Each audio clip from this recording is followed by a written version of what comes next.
In front of me is Xiaomi 11 Lite, and today I would like to show you how you can add a password to Google Passwords Manager. Begin by opening Settings and scrolling down to hit Google. Then select All Services. Scroll down to access Autofill with Google. Use this switcher next to Use Autofill with Google to activate it, and then click on Google Password Manager. Finally, you can tap Add Password and input all of those informations.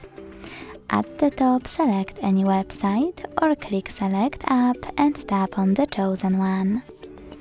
Then enter your username, email or phone number, password, and even take some helpful notes. When you finish, hit Save at the top right corner. Thanks so much for watching. If you enjoyed this video, leave a like, comment and subscribe. Bye!